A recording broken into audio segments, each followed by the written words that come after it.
रायबरेली में आंगनवाड़ी कार्यकर्तियों का फूटा आक्रोश। सलवन ब्लॉक की सैकड़ों आंगनवाड़ी कार्यकर्तियों ने मांगों को लेकर किया जमकर प्रदर्शन। सलवन तहसील परिसर में घूम कर सीडीपीओ से लेकर शासन तक पर उत्पीड़न का लगाया आरोप। रुका हुआ मानदेय और मोबाइल फ़ोन दिलाए जाने सहित कई मांगों को पूरे किए जाने पर उठा मुद्दा। जी, नाम और परिचय बता दीजिए। मेरा नाम गीता देवी है। क्या है आप किस मैं संगठन? आंगनबाड़ी पद पे हूँ या आंगनबाड़ी संघ के अध्यक्ष भी हूँ। किस लिए आप लोग आक्रोशित हैं जितना? इसलिए आक्रोशित हैं, हम लोगों का यहाँ काम नहीं हो रहा है। क्या जैसे काम नहीं हो हम रहा? लोगों का जो है पीएलआई समय से नहीं मिल रहा है, मानदेय किसी का नहीं मिल रहा। हमारी नई आंगनबाड़ियों का 7-7 महीने अभी तक मानदेय नहीं मिला है। इसलिए हम लोग आक्रोशित हैं कि हम लोगों को मानदेय समय से दिया जाए और जो हमारी नई नियुक्ति बहन जी हुई हैं उनको भी मानदेय समय से दिया जाए। जी, नाम और परिचय बताइएगा।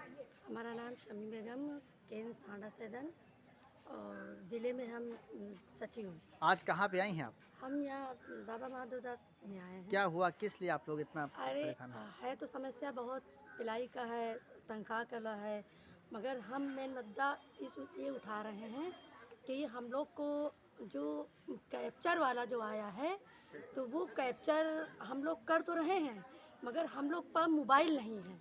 मोबाइल शासन से पहले, सबसे पहले शासन हमको मोबाइल दे और मोबाइल अच्छा वाला दे। काम करने में पीछे नहीं है और काम करते हैं और करते रहेंगे। अगर मोबाइल नहीं देंगे तो कार्य नहीं होता है। और हर आंगनबाड़ी जो है 6,000 से मतलब तनख्वाह पा रही है और शासन से मतलब यहाँ विभाग से ये दबाव रहता है कि आपको काम करना है तो कैसे करना है। हम गांव वालों का मोबाइल लेके तो कार्य कर रहे हैं, तो कार्य अगर हमने कैप्चर कर दिया और राशन अगर बांट रहे हैं तो उसमें दिक्कत आ रही, तो शासन को हर चीज़ को ठीक करना पड़ेगा, तब ये आगे राशन बंट पाएगा। तो कैसे ये काम चले, पहले ये तो बताइए कि वो आगे तक जो काम नहीं हो पा रहा, आगे से नेटवर्क नहीं दे रहे हैं तो हम लोग कैसे करेंगे। आपके संगठन? जी, नाम और परिचय बता दीजिएगा। आंगनबाड़ी कर्मचारी सहायता एसोसिएशन, जनपद रायबरेली के जिला संरक्षक राकेश कुमार शुक्ला। आज इस समय कहाँ पे हैं आप? मैं इस समय बाबा बेनी धाम दुर्गा मंदिर तहसील प्रांगण में उपस्थित हूँ। ये किस लिए आप लोग आक्रोशित हैं इतना?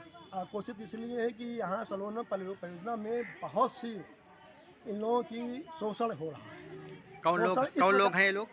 आंगनबाड़ी कार्यकर्ता हैं। शोषण इस प्रकार हो रहा है, इन लोगों को माह जनवरी 2025 से PLI 1, PLI 7 पे कोई भी समीक्षा नहीं हो रही है और समीक्षा न होने के बाद PLI 500, PLI 2, PLI 7 500, PLI 7 500 और PLI 2 1000 से ये लोग वंचित हो रहे हैं।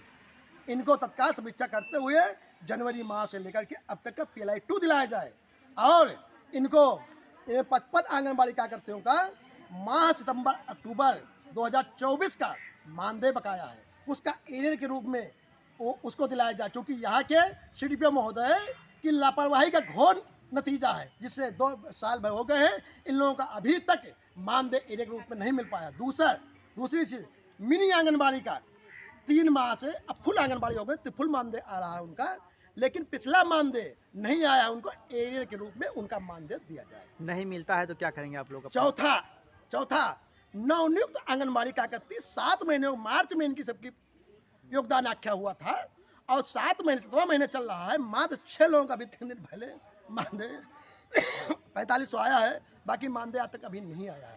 शेष 40 लोगों को मानदेय नहीं आया। अगर मानदेय नहीं आता है, इसी प्रांगण में उसी परियोजना में जाकर के 2 महीने बाद पुनः धरना प्रदर्शन करके मैं अपने आक्रोश करने के बाद जिले पे आक्रोश करेंगे। इसलिए हमें CDPO महोदय को कड़ी चेतावनी देना चाहता हूँ कि तत्काल इनकी समस्याओं का गंभीर निराकरण करें।